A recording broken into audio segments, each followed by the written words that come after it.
নমস্কাৰ সকলোকে স্বাগতম জনাইছো চেনেলটোৰ আকৌ এটা নতুন ভিডিঅ'লৈ।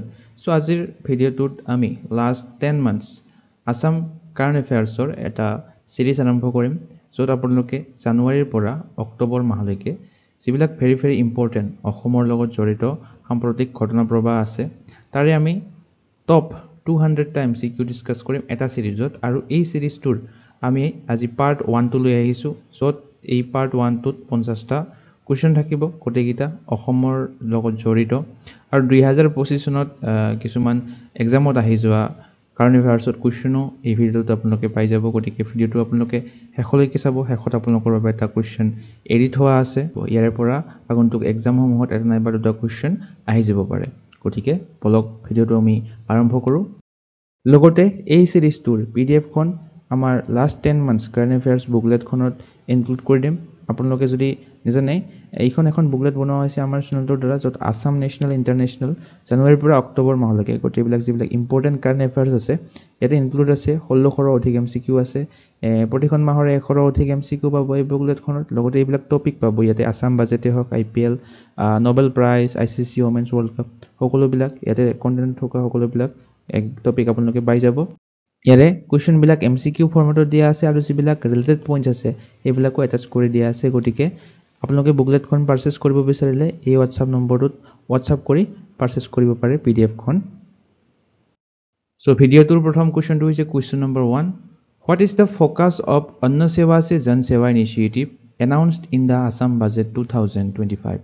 তো 2025 চনৰ অসম বাজেটত ঘোষণা কৰা এই অন্ন সেৱা সে জন সেৱা এই পদক্ষেপটোৰ বা এই ইনিচিয়েটিভটোৰ কেন্দ্ৰবিন্দু বা উদ্দেশ্যটো কি?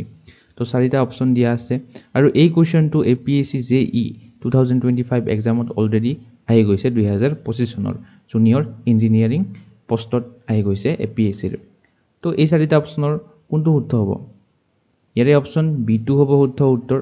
সাবসিডাইজড ফুড এসেনশিয়ালস, অৰ্থাৎ এই 2025 চনৰ অসম বাজেটত ঘোষণা কৰা এই অন্ন সেৱা সে জন সেৱা এই পদক্ষেপটোৰ উদ্দেশ্যটো হৈছে, এইমটো হৈছে ৰাজসাহায্যযুক্ত অত্যাৱশ্যকীয় খাদ্য প্ৰভাইড কৰা অসমৰ যিবিলাক পুৱাৰ পিপুল আছে তেওঁলোকক।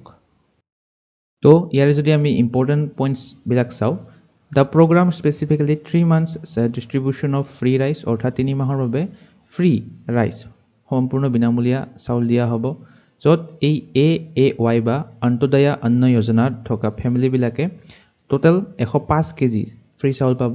আৰু PHH ফেমিলি বা সম্পূৰ্ণ বা পাৰ্চন ফৰ প্ৰায়ৰিটি হাউচ হোল্ডছ এই ফেমিলিবিলাকে পাৰ পাৰ্চন 15 কেজিকে চাউল পাব। আৰু এই স্কিমটোৰ লক্ষ্য হৈছে যিবিলাক এলিজিবল ফেমিলি আছে তেওঁলোকৰ খাদ্য সুৰক্ষা আৰু পুষ্টিৰ কল্যাণ নিশ্চিত কৰা, food security and nutritional welfare. আৰু এইবিলাক কোনে পাব? যিবিলাক প্ৰধানমন্ত্ৰী গৰীব কল্যাণ যোজনা আণ্ডাৰত যিবিলাকে অলৰেডি পাই আহিছে তেওঁলোকে এই সুবিধাবিলাক লাভ কৰিবলৈ সক্ষম হ'ব। এইটো চাব পাৰে AAY ফেমিলি অলপ আগতে পঢ়িলোঁ 35 কেজি ফ্ৰী চাউল পাব পাৰ মান্থ, টোটেলিং 105 কেজি টোটেল 3 মাহত পাব। আৰু এই PHH ফেমিলিজবিলাকে 5 কেজিকে প্ৰতি মাহে পাব পাৰ family member, total 15 KG. 2 number কুৱেশ্যনটো, এই কুৱেশ্যনটো APSC JE এক্সাম 2025ত অলৰেডি আহি গৈছে। What is the main objective of CM's Atmanirbhar Assam অভিযান স্কিম? মুখ্যমন্ত্ৰীৰ আত্মনিৰ্ভৰ অসম অভিযান আঁচনিৰ মূল উদ্দেশ্যটো কি? তো যিবিলাক স্কিম আছে অসম ৰিলেটেড বা ইণ্ডিয়া ৰিলেটেড যিবিলাক ইম্পৰ্টেণ্ট স্কিম আছে সেইবিলাক এক্সামত সুধিয়ে থাকে, আপোনালোকে চাই ল'ব ভালকৈ। তো আত্মনিৰ্ভৰ অসম অভিযান আঁচনিৰ মূল উদ্দেশ্যটো হৈছে অপশ্যন C2 হ'ব শুদ্ধ উত্তৰ, two generate employment through এণ্ট্ৰেপ্ৰেনিউৰিয়েল ventures, অৰ্থাৎ উদ্যোগৰ জৰিয়তে কৰ্মসংস্থান সৃষ্টি কৰা হৈছে এই আত্মনিৰ্ভৰ অসম অভিযান আঁচনিৰ মূল উদ্দেশ্য। আৰু এই মুখ্যমন্ত্ৰী আত্মনিৰ্ভৰ অসম অভিযান স্কিমটোৰ বেনিফিটবিলাক যদি আমি চাওঁ, বিনামূলীয়া দক্ষতা আৰু উদ্যোগীকৰণ প্ৰশিক্ষণ প্ৰদান কৰা হ'ব। প্ৰশিক্ষণৰ সময়সীমা হ'ব 1 month বা 1 মাহ। আৰু প্ৰশিক্ষণ যেতিয়া কমপ্লিট হ'ব, কমপ্লিশ্যন অফ ট্ৰেইনিং, তেতিয়া এককালীনভাৱে 10,000 টকা প্ৰভাইড কৰা হ'ব। লগতে ইণ্টাৰেষ্ট ফ্ৰী লোন, সুতমুক্ত ঋণ প্ৰদান কৰা হ'ব, চৰকাৰী অনুদান প্ৰদান কৰা হ'ব।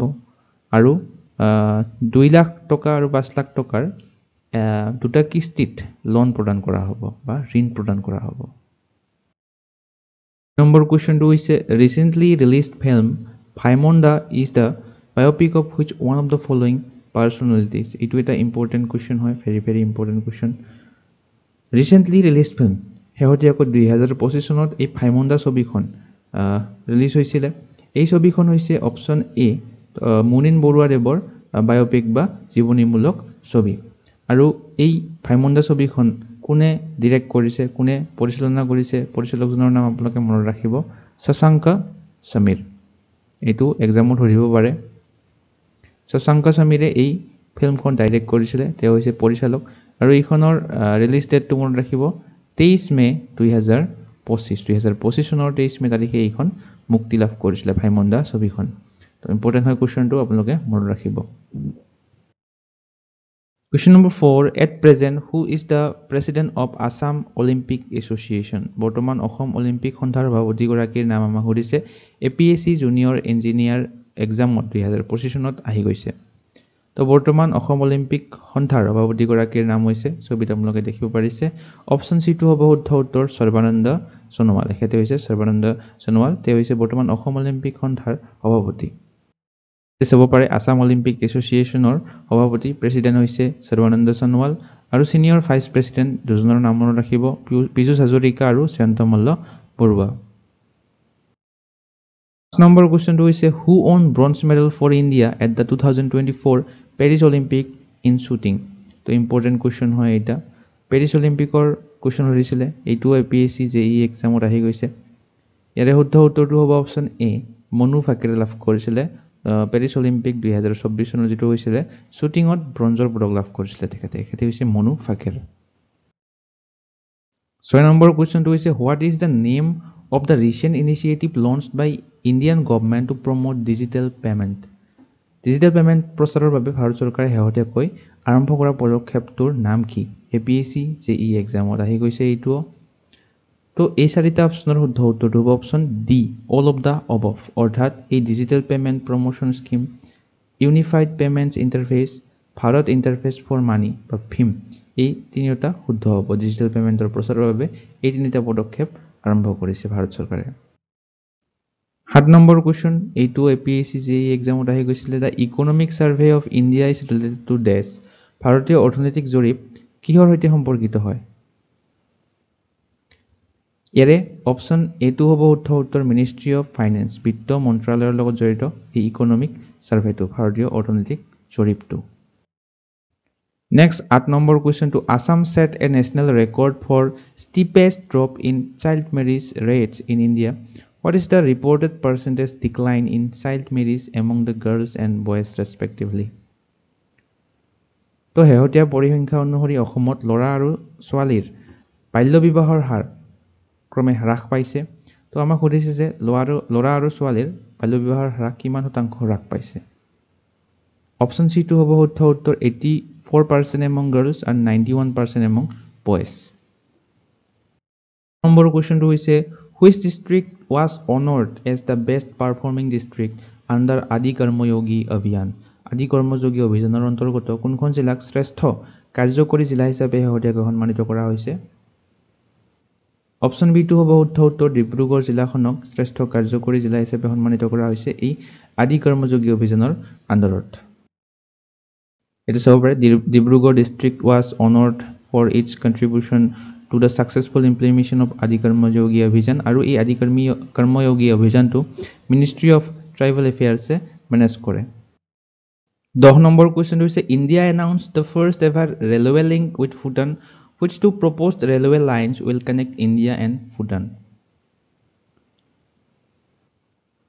অপশ্যন বিটো হ'ব শুদ্ধ উত্তৰ, কোকৰাঝাৰ গেলেফু এণ্ড বানাৰহাট টু চামছে। অৰ্থাৎ ভাৰতে ভূটানৰ সৈতে প্ৰথমবাৰৰ বাবে ৰেলপথেৰে সংযোগ হৈছে, আৰু দুটা পথেৰে ৰেল লাইনে ভাৰতৰ ভূটানৰ সংযোগ কৰিছে। সেই দুটা ৰেল লাইন হৈছে কোকৰাঝাৰ গেলেফু আৰু বানাৰহাট চামছে। এই দুটা আপোনালোকে চাব পাৰে মেপত। Question number 11. Assam falls under Zone V of Seismic Zone Map of India, making it highly vulnerable to earthquakes. Which specific local geological feature running through the middle of the state is identified as the major factor contributing to this high seismic possibility?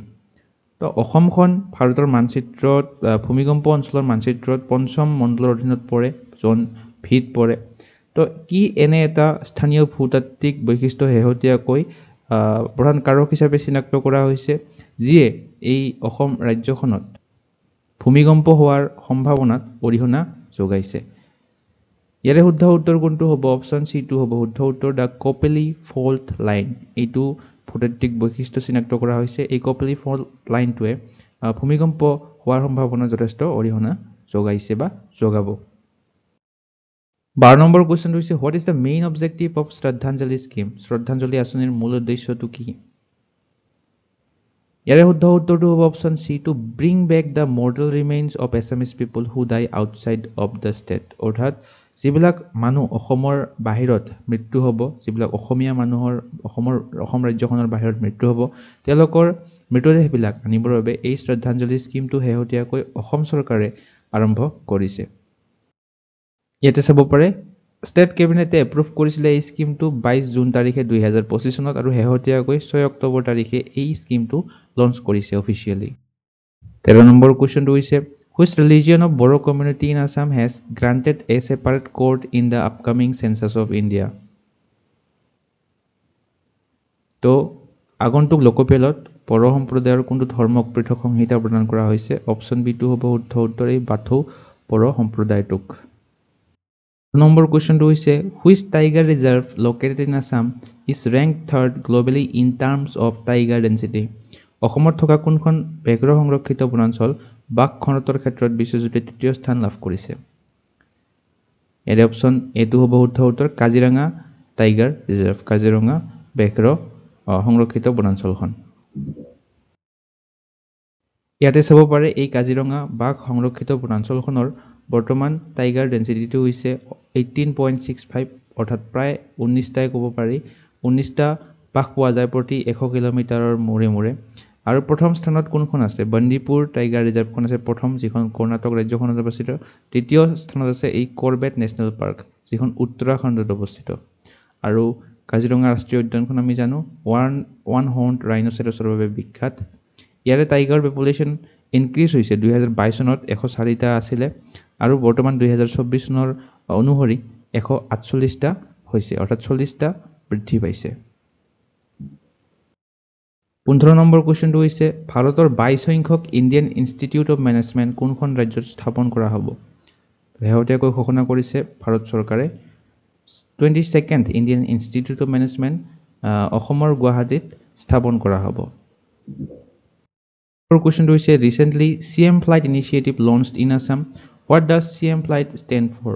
শেহতীয়াকৈ এই CM Flight Initiative-টো অসমত launch কৰা হৈছে ইয়াৰে ফুল ফৰ্মটো আমাক ক'ব কৈছে important হয় কোৱেশ্চনটো ইয়াৰে সম্পূৰ্ণ ৰূপটো হ'ব option A chief minister's foreign language initiative for global human talent CM Flight-ৰ এইটো হৈছে ফুল ফৰ্ম ইম্পৰ্টেন্ট পইণ্টখিনি চাওঁ এই CM Flight ইনিচিয়েটিভটো অসম চৰকাৰে শেহতীয়াকৈ ঘোষণা কৰিছে 12 অক্টোবৰ তাৰিখে এইটো লঞ্চ কৰা হৈছে ইয়াৰে মেইন গলটো কি to promote foreign language training among youth অৰ্থাৎ অসমৰ যিবিলাক যুৱ সমাজ আছে তেওঁলোকৰ মাজত এই ফৰেইন লেংগুৱেজটো ফৰেইন লেংগুৱেজ ট্ৰেইনিংটো প্ৰমোট কৰা হৈছে ইয়াৰে মূল উদ্দেশ্য প্ৰথম বেটছত 180 জন কেণ্ডিডেটক ফৰেইন লেংগুৱেজ অৰ্থাৎ জাপানীজ লেংগুৱেজৰ ট্ৰেইনিং দিয়া হ'ব এই CM Flight স্কিমটোৰ আণ্ডাৰত তো এই গোটেইকেইটা পইণ্ট আপোনালোকে মনত ৰাখিব ইম্পৰ্টেণ্ট হয় Next question. Recently, who inaugurated the newly constructed Brahmaputra wing of Raj Bhavan in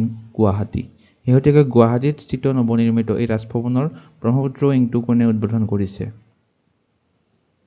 option C two হ'ব শুদ্ধ উত্তৰ শ্ৰী অমিত শাহ অৰ্থাৎ কেন্দ্ৰীয় গৃহমন্ত্ৰী অমিত শাহে গুৱাহাটীত এই নৱনিৰ্মিত ৰাজভৱনটোৰ ব্ৰহ্মপুত্ৰ উইংটো শেহতীয়াকৈ উদ্বোধন কৰিছে 29th of আগষ্টত এই ৰাজভৱনটো ইনগ্ৰেট কৰা হৈছে আৰু এই ৰাজভৱনটো হৈছে হেড অফ দ্য ষ্টেট বা গভৰ্ণৰ বা ৰাজ্যপালৰ অফিচিয়েল ৰেচিডেন্স বৰ্তমান অসমৰ ৰাজ্যপালগৰাকীৰ নাম আপোনালোকে গম পায় লক্ষ্মণ প্ৰসাদ আচাৰ্য তেওঁ হৈছে 32তম গভৰ্ণৰ অসম 30 জুলাই 2024 চনত তেওঁ ৰাজ্যপাল হিচাপে শপত গ্ৰহণ কৰিছিল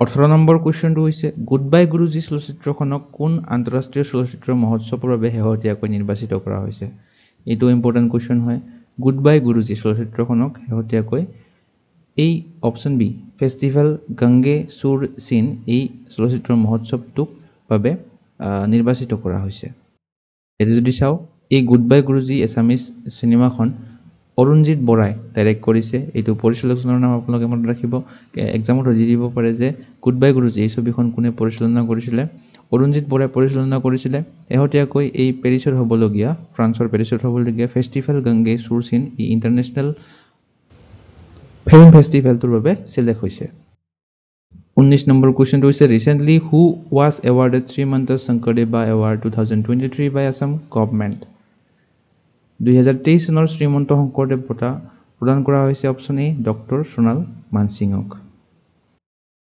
ইয়াতে চাব পাৰে 2023 চনৰ শ্ৰীমন্ত শংকৰদেৱ এৱাৰ্ডটো 2025 চনত শেহতীয়াকৈ প্ৰদান কৰিছে ডক্টৰ সোণাল মানসিঙে এই বঁটাটো লাভ কৰিছে অসমৰ ৰাজ্যপাল লক্ষ্মণ প্ৰসাদ আচাৰ্যই 12 জুন তাৰিখে গুৱাহাটীত এটা ফাংচনত তেওঁ এই বঁটাটো প্ৰদান কৰিছে আৰু এই শ্ৰীমন্ত শংকৰদেৱ এৱাৰ্ডটো কেতিয়া এষ্টাব্লিছ হৈছিল 1986 চনত এইটো মনত ৰাখিব লগতে ডক্টৰ সোণাল মানসিঙে অলৰেডি পদ্ম বিভূষণ জয়লাভ কৰিছিল 2003 চনতে সেকেন্ড হাইয়েষ্ট সিভিলিয়ান এৱাৰ্ড হয় পদ্ম বিভূষণটো পদ্মভূষণ লাভ কৰিছে তেওঁ 1992 1992 চনতে তেওঁ পদ্মভূষণটো লাভ কৰিছে লগতে সংগীত নাটক একাডেমি এৱাৰ্ডটো লাভ কৰিছে 1987 তো এই গোটেইটা এৱাৰ্ড তেওঁৰ বিষয়ে মনত ৰাখিব আপোনালোকে 20 নম্বৰ কোৱেশ্চনটো হৈছে এহতিয়াকৈ কাজিৰঙা ৰাষ্ট্ৰীয় উদ্যানে এওঁলোকৰ প্ৰথমটো কম্প্ৰিহেনসিভ মাইক্ৰোফাউনা ডকুমেন্টেশন কণ্ডাক্ট কৰিছিল আৰু এই মাইক্ৰোফাউনা ডকুমেন্টেশনটো টোটাল কিমানটা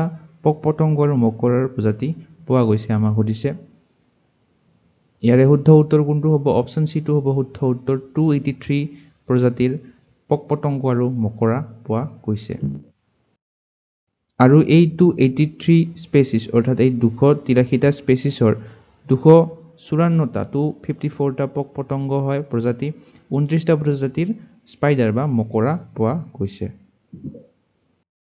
21 নম্বৰ কোৱেশ্চনটো হৈছে who is the author of the book Assam আৰু আহোম এই গ্ৰন্থখনৰ লেখক কোন অপচন এ টো হ'ব শুদ্ধ উত্তৰ ডক্টৰ সোমেন্দ্ৰনাথ বুঢ়াগোহাঁই ডক্টৰ সোমেন্দ্ৰনাথ বুঢ়াগোহাঁয়ে অসম আৰু আহোম এই কিতাপখন লিখি উলিয়াইছিল ইম্পৰ্টেন্ট হয় কোৱেশ্চনটো 22 নম্বৰ কোৱেশ্চনটো হৈছে এক্সাৰসাইজ সমন্বয় শক্তি is a collaborative initiative between Indian Army and the state governments of which two states এই সমন্বয় শক্তি এক্সাৰসাইজটো ভাৰতীয় সেনা আৰু কোন দুখন ৰাজ্যৰ মাজৰ হোৱা এটা এক্সাৰসাইজ ইয়াৰে অপচন সি টো হ'ব শুদ্ধ উত্তৰ Assam and Manipur Next question, which of the following state correctly list the top 3 state category B of state mining readiness index?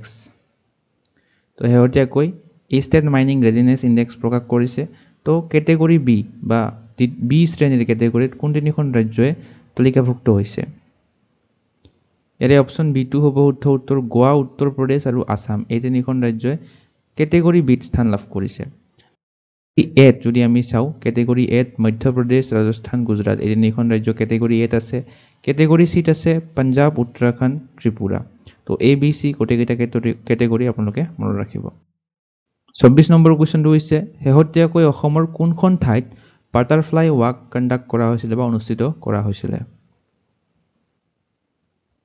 Option B টো হ'ব শুদ্ধ উত্তৰ দুলুং ৰিভাৰ ফৰেষ্ট দুলুং নদীৰ বনত এই বাটাৰফ্লাই ৱাকটো অনুষ্ঠিত কৰা হৈছিল চাব পাৰে লখিমপুৰ জিলাৰ দুলুং ৰিভাৰ ফৰেষ্টত এই বাটাৰফ্লাই ৱাক কণ্ডাক্ট কৰা হৈছিল য'ত 70টা বিদেশী প্ৰজাতিৰ প্ৰাণী পোৱা গৈছে নেক্সট কোৱেশ্চন ৰাজা ধৰ্মনাৰায়ণ ষ্টেডিয়াম হেহতিয়াকৈ পাতৰিৰ শিৰোনামত আছিল এইখন কোনখন জিলাত অৱস্থিত তো ৰাজা ধৰ্মনাৰায়ণ ষ্টেডিয়ামখন দৰং জিলাত অৱস্থিত কিয় নিয়োজিত আছিল এই ষ্টেডিয়ামখন হেহতিয়াকৈ এই ষ্টেডিয়ামখনক নতুন নামকৰণ কৰা হৈছে আগতে ইয়াৰ নাম আছিল সোণালী পাম ষ্টেডিয়াম হেহতিয়াকৈ ৰাজা ধৰ্মনাৰায়ণ ষ্টেডিয়াম হিচাপে নামকৰণ কৰা হৈছে দৰঙৰ প্ৰথম ৰজা আছিল ৰাজা ধৰ্মনাৰায়ণ তেওঁৰ নামতে এই ষ্টেডিয়ামখন নতুন নামকৰণ কৰা হৈছে নেক্সট কোৱেশ্চন নীতি আয়োগৰ ইণ্ডিয়া ইলেক্ট্ৰিক মোবিলিটি ইনডেক্স 2024ত অসমৰ স্থান কিমান হেহতিয়াকৈ ইণ্ডিয়া ইলেক্ট্ৰিক মোবিলিটি ইনডেক্স 2024 মুকলি কৰিছে ইয়াতে অসমৰ স্থান হৈছে option C 27th Next number question to is to realize the vision of Bikasit Northeast as a part of Bikasit Bharat by 2047, which two crucial sectors are highlighted as essential to transform the region into a powerhouse. অৰ্থাৎ 2047 চনৰ বিকশিত ভাৰতৰ অংশ হিচাপে এই বিকশিত north east উত্তৰ পূব ৰিজনটোক পাৱাৰ হাউচ হিচাপে কৰি তুলিবলৈ কোন দুটা বিশেষ সেক্টৰক গুৰুত্বপূৰ্ণতা প্ৰদান কৰা হৈছে। ইয়াৰে অপশ্যন বি টু হ'ব শুদ্ধ উত্তৰ এডুকেশ্যন এণ্ড স্কিলছ অৰ্থাৎ শিক্ষা আৰু দক্ষতা এই দুটা খণ্ডক বিশেষকৈ গুৰুত্বপূৰ্ণতা প্ৰদান কৰা হৈছে। নেক্সট কুৱেশ্যন, কোনখন ৰাজ্যত গংগা নদীৰ ডলফিনক বন্যপ্ৰাণী সংৰক্ষণৰ অংশ হিচাপে প্ৰথমবাৰৰ বাবে টেগ কৰা হৈছে? ইয়াৰে শুদ্ধ উত্তৰটো হ'ব অপশ্যন বি আসাম। আমাৰ ভাৰতৰ ৰাষ্ট্ৰীয় জলজ প্ৰাণীটো হৈছে গংগেশ ৰিভাৰ ডলফিন। এইটোক প্ৰথমবাৰৰ বাবে বন্যপ্ৰাণী সংৰক্ষণৰ অংশ হিচাপে অসম ৰাজ্যখনত টেগ কৰা হৈছে। Next question, according to the latest PGI 2.0 assessment, PGI সম্পূৰ্ণটো হৈছে পাৰফৰ্মেন্স গ্ৰেডিং ইনডেক্স, অসমে কিমান কেটেগৰীত স্থান লাভ কৰা হৈছে বা অসমক কিমান গ্ৰেডত স্থান দিয়া হৈছে? অপশ্যন সি টো হ'ব শুদ্ধ উত্তৰ সেকেন্ড লোৱেষ্ট দ্বিতীয় সৰ্বনিম্ন স্থান লাভ কৰিছে PGI 2.0 এছেছমেণ্টত। Next question, recently which district secured highest position in Gunotsav 2025? Gunotsav 2025ত শিৱসাগৰ জিলাখনে শীৰ্ষস্থান দখল কৰিছে। শিৱসাগৰ ফাৰ্ষ্ট, দ্বিতীয় গোলাঘাট, তৃতীয় স্থানত Dibrugarh. Next question, Assam budget 2025ৰ পৰা 26ত ঘোষণা কৰা অনুসৰি অসমৰ আগন্তুক নিজা উপগ্ৰহটোৰ নাম কি দিয়া হ'ব? অপশ্যন সি টো হ'ব শুদ্ধ উত্তৰ আসাম ছেট। অসমৰ নিজা উপগ্ৰহটোৰ নাম হ'ব আসাম ছেট আৰু এইটো বনাবলৈ ইছৰোই ইণ্ডিয়ান স্পেচ ৰিচাৰ্চ অৰ্গেনাইজেশ্যনে অসম চৰকাৰক হেল্প কৰিব। নেক্সট কুৱেশ্যন, 2024 চনৰ মুনীন বৰকটকী সাহিত্য বঁটা প্ৰাপক কোন? 2024 চনৰ মুনীন বৰকটকী লিটাৰেৰী এৱাৰ্ডটো লাভ কৰিছে অপশ্যন চি পাপৰি বৰ্মনে। এখেতে হৈছে পাপৰি বৰ্মন। এখেতে তেওঁৰ এই কিতাপখন হৈছে পৰুৱা পোহনীয়া। এইখন কিতাপৰ বাবে তেওঁ এই মুনীন বৰকটকী সাহিত্য বঁটাটো লাভ কৰিছে। 33 কুৱেশ্যন নম্বৰ, শেহতীয়াকৈ কোনখন ঠাইত থল অৰ্থাৎ ৰাংগুকুৰ বুলি কোৱা হয় অসমীয়াত নামৰ এটা বিৰল প্ৰাণী দেখা গৈছে অসমত? ইয়াৰে শুদ্ধ উত্তৰটো হ'ব অপশ্যন বি কাজিৰঙা কাৰ্বি আংলং কৰিডৰত শেহতীয়াকৈ এই ৰাংগুকুৰটো দেখা গৈছে। নেক্সট কুৱেশ্যনটো হৈছে where was the Assam Sahitya Sabha session 2025 held? 2025 চনৰ অসম সাহিত্য সভাৰ অধিৱেশন ক'ত অনুষ্ঠিত হৈছিল? 2025 চনত শেহতীয়াকৈ পাঁচলাত অনুষ্ঠিত হৈছিলে অসম সাহিত্য সভাৰ অধিৱেশনটো। ইয়াৰে ইম্পৰ্টেণ্ট পইণ্টখিনি যদি আমি চাওঁ, এইটো 77 সংখ্যক দ্বিবাৰ্ষিক অধিৱেশন আছিলে অসম সাহিত্য সভাৰ আৰু 31 জানুৱাৰীৰ পৰা 4 ফেব্ৰুৱাৰী তাৰিখলৈকে অনুষ্ঠিত হৈছিলে পাঠশালাৰ ভট্টদেৱ ক্ষেত্ৰত। ইয়াৰে হেডকোৱাৰ্টাৰটো ক'ত আছে অসম সাহিত্য সভাৰ আপোনালোকে কমেণ্ট ছেকশ্যনত জনাব। লগতে বৰ্তমান প্ৰেচিডেণ্টজনৰ নাম বৰ্তমান সভাপতি হৈছে অসম সাহিত্য সভাৰ বসন্ত কুমাৰ গোস্বামী। তো এই গোটেইকেইটা পইণ্ট আপোনালোকে মনত ৰাখিব আৰু হেডকোৱাৰ্টাৰটো আপোনালোকে কমেণ্ট কৰি জনাব। নেক্সট কুৱেশ্যনটো হৈছে in which place was 64th annual conference of Bodo Sahitya Sabha held? ইয়াৰে শুদ্ধ উত্তৰটো হ'ব অপশ্যন চি ডিমাকুছী। অৰ্থাৎ বড়ো সাহিত্য সভাৰ 64তম বৰ্ষীয় অধিৱেশন এই ডিমাকুছীত অনুষ্ঠিত হৈছিলে 2025 চনত। আৰু আমি বড়ো সাহিত্য সভাৰ বিষয়ে যদি আমি ক'বলৈ যাওঁ, এইবাৰৰ মাস্কটটো আছিলে এই অধিৱেশনৰ কেকৰা, এইটো মনত ৰাখিব। বড়ো সাহিত্য সভাৰ হেডকোৱাৰ্টাৰটো আছে কোকৰাঝাৰত আৰু বৰ্তমান প্ৰেচিডেণ্টজনৰ নাম আপোনালোকে মনত ৰাখিব ডক্টৰ সুৰথ নাৰ্জাৰী। ডক্টৰ সুৰথ নাৰ্জাৰী হৈছে বৰ্তমান সভাপতি বড়ো সাহিত্য সভাৰ। নেক্সট কুৱেশ্যনটোলৈ যাম। On which day Bishnu Rabha Diwas observed in Assam? অসমত বিষ্ণু ৰাভা দিৱস কোন তাৰিখে পালন কৰা হয়? অপশ্যন বি টো হ'ব শুদ্ধ উত্তৰ 20 জুন তাৰিখে। আমি সকলোৱে জানো 20 জুন তাৰিখে অসমত বিষ্ণু ৰাভা দিৱস পালন কৰা হয়। নেক্সট কুৱেশ্যনলৈ যাম। The rising day of Assam rifles is celebrated on which day? Assam ৰাইফলছৰ উত্থান দিৱস প্ৰতি বছৰে কোন দিনা পালন কৰা হয়? অপশ্যন চি টো হ'ব শুদ্ধ উত্তৰ মাৰ্চ 24। 24 মাৰ্চ তাৰিখে প্ৰতি বছৰে অসম ৰাইফলছৰ উত্থান দিৱস পালন কৰা হয়। আৰু এই দিনটোক কিয় ৰাইজিং ডে হিচাপে পালন কৰা হয় কাৰণ এই দিনটোতে আসাম ৰাইফলছ এষ্টাব্লিছ হৈছিলে 1835 চনত এই 24 মাৰ্চ ডেটটোত যেতিয়া এষ্টাব্লিছ হৈছিলে তেতিয়া কাছাৰ লেভি বুলি কোৱা হৈছিলে আৰু এইটো 190th ৰাইজিং ডে আছিলে 2025 চনৰটো আৰু আসাম ৰাইফলছটো ইণ্ডিয়াৰ আটাইতকৈ পুৰণি পেৰা মিলিটাৰী ফ'ৰ্চ হয় এইটো মনত ৰাখিব বৰ্তমান ডাইৰেক্টৰ জেনেৰেল জনৰ নাম হৈছে আসাম ৰাইফলছৰ লেফটেনেণ্ট জেনেৰেল বিকাশ লাখেৰা আৰু আসাম ৰাইফলছৰ হেডকোৱাৰ্টাৰটো ক'ত আছে এইটো আপোনালোকে কমেন্টত জনাব নেক্সট কোৱেশ্চনটো হৈছে শেহতীয়াকৈ ভাৰতৰ দ্বিতীয় ৰাষ্ট্ৰীয় সাইবাৰ ফৰেনসিক পৰীক্ষাগাৰ ক'ত উদ্বোধন কৰা হৈছিল So 2025 চনত ইণ্ডিয়াৰ second national cyber forensic laboratory inaugurate কৰা হৈছিল অসমত থকা এই লাচিত বৰফুকন পুলিচ একাডেমীটোত ইনগৰেট কৰা হৈছিল ইয়াতে চাব পাৰে এই সাইবাৰ ফৰেনসিক ল্যাবটো তেৰগাঁৱত থকা অসম পুলিচ প্ৰশিক্ষণ কেন্দ্ৰটোত প্ৰতিষ্ঠা কৰা হৈছিল ইয়াৰ কষ্ট হৈছে 45 crore নেক্সট কোৱেশ্চন হৈছে how many Assam Gaurav awards were given in 2025 2025 চনত কিমানটা অসম গৌৰৱ বঁটা প্ৰদান কৰা হৈছে অসম গৌৰৱ বঁটা টোটাল প্ৰদান কৰা হৈছিল টোটাল 16টা অসম গৌৰৱ বঁটা প্ৰদান কৰা হৈছে ইয়াতে টোটাল 16টা অসম গৌৰৱ বঁটা দিয়া আছে আপোনালোকে পঢ়ি চাব পাৰে আৰু অসম বৈভৱ এজনে পাইছিল লেফটেনেণ্ট জেনেৰেল ৰাণা প্ৰতাপ কলিতা সকলোৱে আমি পঢ়িছো আসাম সৌৰভ বঁটা টোটাল 6 জনে লাভ কৰিছে ইয়াতে নাম কিটা আপোনালোকে চাই লব next question number 40 doctor Bhabendranath Saikia সৰণী বঁটা 2024 টো কোনে লাভ কৰিছে অপচন বি টো হ'ব শুদ্ধ উত্তৰ হেহতিয়াকৈ ৰূপম ভুৱাই এই ডক্টৰ ভবেন্দ্ৰনাথ শইকীয়া সৰণী বঁটাটো 2024 চনটো লাভ কৰিছে next question which system did Sarvananda Sonowal unveil in Assam to ensure inland waterway safety হেহতিয়াকৈ আভ্যন্তৰীণ জলপথৰ সুৰক্ষা নিশ্চিত কৰিবলৈ সৰ্বানন্দ সোণোৱালে অসমত কোনটো ব্যৱস্থা উন্মোচন কৰিছিল ইয়াৰে অপচন বি টো হ'ব শুদ্ধ উত্তৰ national river traffic and navigation system next কোৱেশ্চনটো হৈছে what is the rank of Guwahati University in the World University Ranking 2025 within India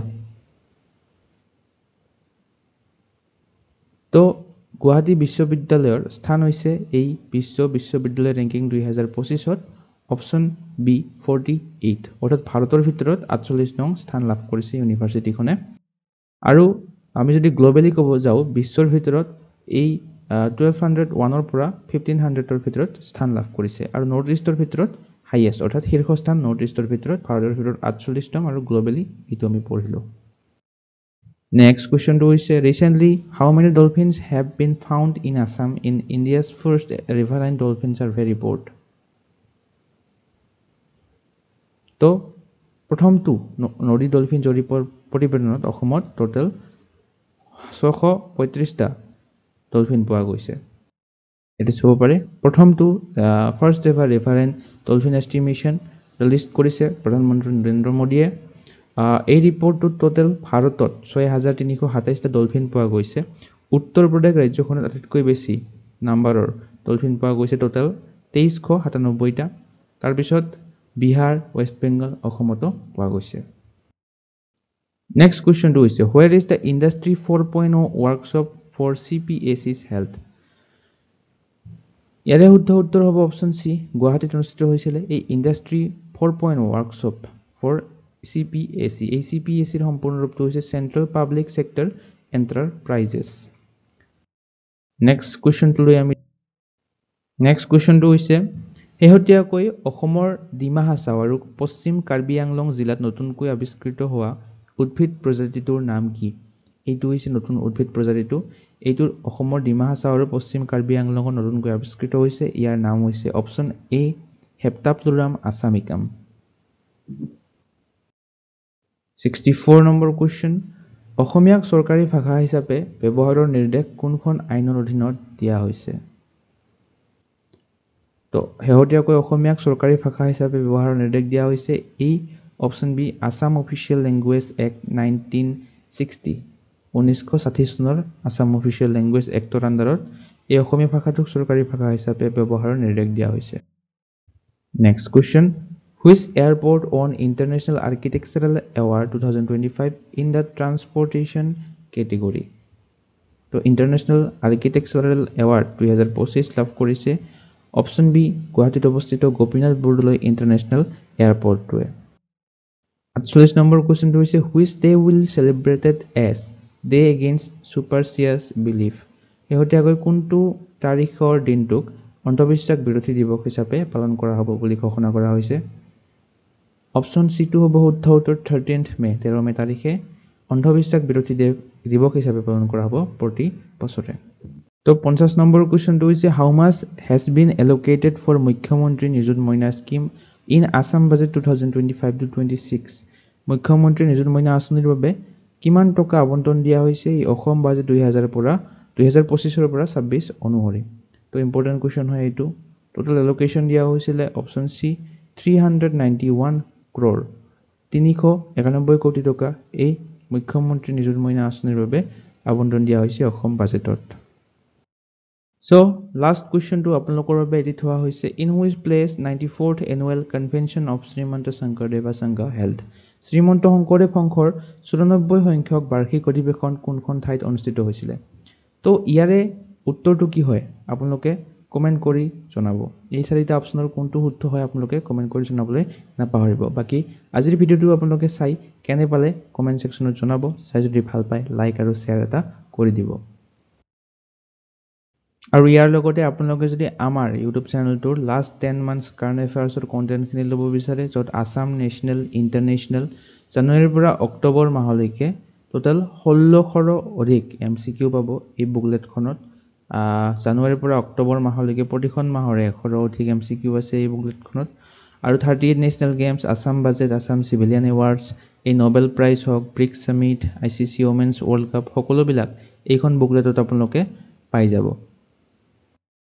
বুকলেটখনত question বিলাক MCQ ফৰমেটত দিয়া আছে আৰু তাৰ লগত যিবিলাক ইম্পৰ্টেন্ট ৰিলেটেড পইণ্টছ আছে সেইবিলাকো এটাচ কৰি দিয়া আছে গতিকে এই বুকলেটখন আপোনালোকে যদি পাৰচেজ কৰিব বিচাৰে তেনেহলে এই WhatsApp নম্বৰত আপোনালোকে WhatsApp কৰি PDF খন পাৰচেজ কৰিব পাৰে কাৰেন্ট প্ৰাইচ হৈছে 75 rupees গতিকে আপোনালোকে WhatsApp কৰি পাৰচেজ কৰিব পাৰে ইয়াৰ লগতে আজিৰ ভিডিওটো আপোনালোকে কেনে পালে কমেন্ট সেকশনত জনাবলৈ নাপাহৰিব লগতে যদি ভাল পায় তেনেহলে লাইক আৰু শেয়াৰ এটা কৰি দিব লগতে এসেনশিয়াল ষ্টাডি জোন এই চেনেলটো সাবস্ক্ৰাইব কৰি ল'ব এনে ধৰণৰ কাৰেণ্ট এফেয়াৰ্ছৰ কন্টেন্টে হওক আৰু বিভিন্ন ধৰণৰ কন্টেন্ট পাবলৈ সাবস্ক্ৰাইব কৰি ল'ব আজিলৈ মানে ধন্যবাদ